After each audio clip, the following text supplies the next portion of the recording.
పోటీగా బాలీవుడ్ ఫిల్మ్ రావటం అనేది డిసెంబర్లో జరిగే క్లాష్. కానీ అంతకు ముందే అంటే దసరా పండక్కి కాలీవుడ్లో అతిపెద్ద క్లాష్ జరగబోతోంది. సాక్షాత్తు రజనీకాంత్ సూర్యతో బాక్స్ ఆఫీస్ వార్కు రెడీ అవుతున్నాడు. ఇదో విధంగా ఆశ్చర్యపరిచే క్లాష్. రెండు పెద్ద సినిమాలు ఒకే రోజు విడుదల కావడం అనేది ఏ ఇండస్ట్రీకైనా కరెక్ట్ కాదు. ఇది ముందు నుంచి ట్రేడ్ పండితులు చెప్పుకొచ్చే మాట.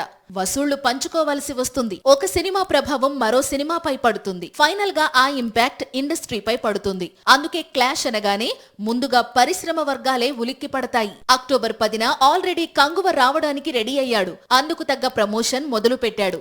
ఈలోపు ఇప్పుడు రజనీకాంత్ అదే డేట్ కు వస్తానంటున్నాడు. జై భీమ్ దర్శకుడు తెరకెక్కిస్తున్న వేట్టయాన్ అక్టోబర్ 10కే రిలీజ్ చేస్తానంటున్నాడు. ప్రస్తుతం ఈ క్లాష్ కోలీవుడ్ వెన్నులో వణుకు పుట్టిస్తోంది. రెండింటికి రెండు కొన్ని కోట్ల రూపాయల బడ్జెట్ తో తెరకెక్కాయి. పైగా ఇద్దరి కెరీర్లో బిగ్ ఫిలిమ్స్. ఈ దశలో క్లాష్ ఎంతవరకు కరెక్ట్ అంటూ తమిళ సినీ పరిశ్రమలో చర్చ మొదలైంది.